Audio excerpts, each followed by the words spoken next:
નમસ્કાર મિત્રો સ્વાગત છે તમારું અમારી યુટ્યુબ ચેનલમાં। અમિત શાહ ગુજરાતના 2 દિવસીય પ્રવાસે। કેન્દ્રીય ગૃહ અને સહકાર મંત્રી અમિત શાહ ગુજરાતના 2 દિવસના પ્રવાસે આવી રહ્યા છે। તેઓ 16 અને 17 મે દરમિયાન ગાંધીનગર લોકસભા ક્ષેત્રની મુલાકાત લેશે। 16 મેના રોજ વિવિધ વિકાસ કાર્યોની સમીક્ષા કરશે તેમજ રમશે બાળક ખીલશે બાળક અભિયાનના ઇન્ચાર્જ સાથે સંવાદ કરશે। ઘાટલોડિયા, વેજલપુર, સાબરમતી અને નારણપુરા વિસ્તારના નવા કાઉન્સિલરો સાથે શુભેચ્છા મુલાકાત પણ કરશે। અન્ય મહત્વના સમાચારની વાત કરીએ તો વલસાડ શહેરમાં લવ જિહાદનો કિસ્સો પ્રકાશમાં આવ્યો છે। વલસાડમાં લવ જિહાદનો એક અનોખો કિસ્સો સામે આવ્યો છે।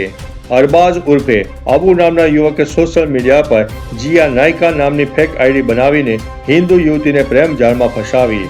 તેણે પોતાનું નામ અંકિત પટેલ હોવાનું જણાવીને લગ્નની લાલચ આપીને અનેકવાર દુષ્કર્મ આચર્યું। ઘટના જાહેર થતા આરોપીએ યુવતીનો મોબાઈલ લઈને તેને પોતાના ઘરમાં બંધક બનાવી દીધી। હિન્દુ સંગઠનોના ધરણા બાદ પોલીસે આરોપીની અટકાયત કરીને ગુનો નોંધ્યો છે।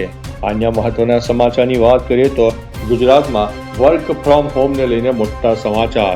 પીએમ મોદીની ઈંધણ બચતની અપીલને લઈને ગુજરાત સરકાર સરકારી કર્મચારીઓ માટે વર્ક ફ્રોમ હોમ વ્યવસ્થા અમલમાં મૂકવાની તૈયારીઓ કરી રહી છે।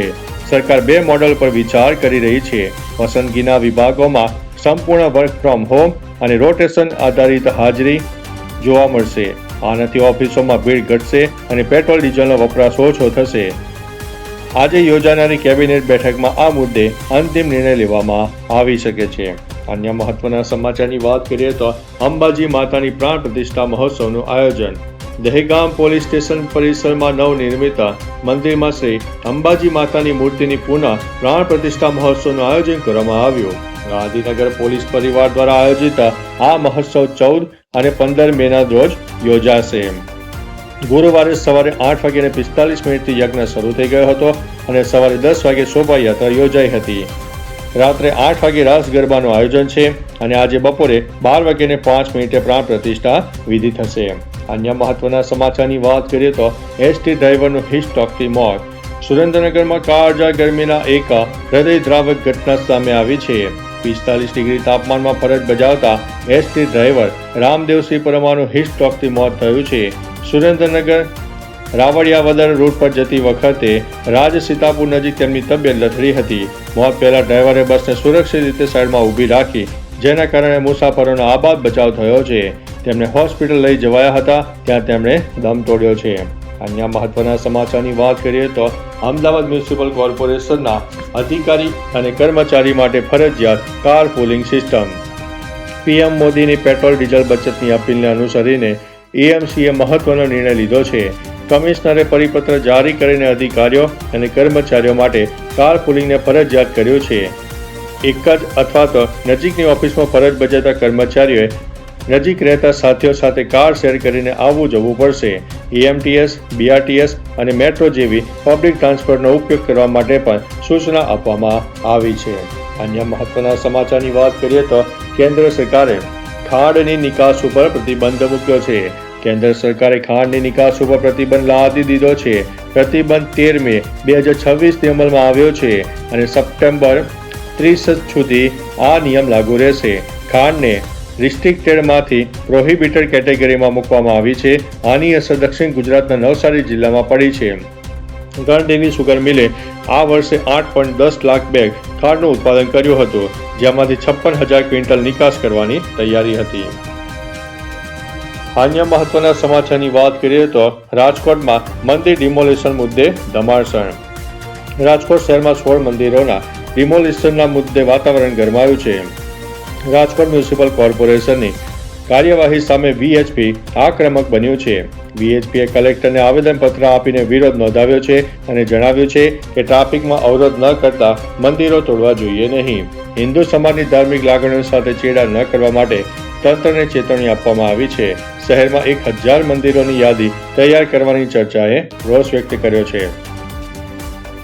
અન્ય મહત્વના સમાચારની વાત કરીએ તો અમદાવાદમાં 24 કલાકમાં 3 હત્યા।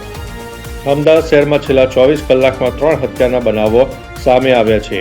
ચાંદખેડા વિસ્તારમાં ઝુંડાલ પાસે 13 મેના રોજ સવારે યુવક જમશદસિંહ ઉર્ફે પિલ્લુ સિંહ સિકલીગરની હત્યા કરવામાં આવી। પોલીસ તપાસમાં પ્રેમ પ્રકરણ અને બ્લેકમેલિંગનો આંકડો સામે આવ્યો છે.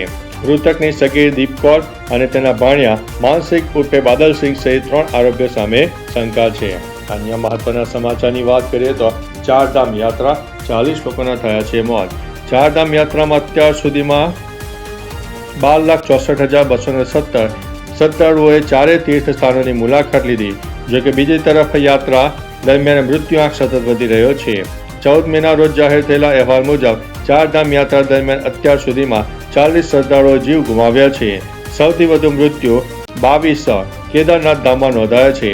બદ્રીનાથમાં 7, યમુનોત્રીમાં 6 અને ગંગોત્રીમાં 5 શ્રદ્ધાળુઓએ જીવ ગુમાવ્યો છે. અન્ય મહત્વના સમાચારની વાત કરીએ તો ગુજરાત બોર્ડની માર્કશીટમાં મોટો બદલાવ. GSEB દ્વારા ધોરણ 10 અને ધોરણ 12ના પરિણામો જાહેર કરવામાં આવ્યા છે. વિદ્યાર્થીઓને આ વર્ષે નવી આધુનિક માર્કશીટ મળશે, જે CBSEના ફોર્મેટ જેવી હશે. મુખ્ય ફેરફારોમાં વિદ્યાર્થીનું નામ પહેલા અને અટક પછી લખવું. અલગ અલગ કોલમમાં નામ, પિતાનું નામ, અટક, મોટી સાઇઝ અને હાઈ સિક્યુરિટી QR કોડનો સમાવેશ થાય છે. આગામી 1 અઠવાડિયામાં શાળાઓમાં માર્કશીટનું વિતરણ શરૂ થશે. અન્ય મહત્વના સમાચારની વાત કરીએ તો હવે દૈનિક 10,000 સ્માર્ટ મીટર લાગશે. સ્થાનિક સ્વરાજ્યની ચૂંટણીઓને કારણે અટકાવેલી સ્માર્ટ મીટર લગાવવાની કામગીરી હવે ફરીથી શરૂ કરવામાં આવી છે. PGVCLએ દૈનિક લક્ષ્યાંક વધારીને 3,000માંથી 10,000 કર્યું છે.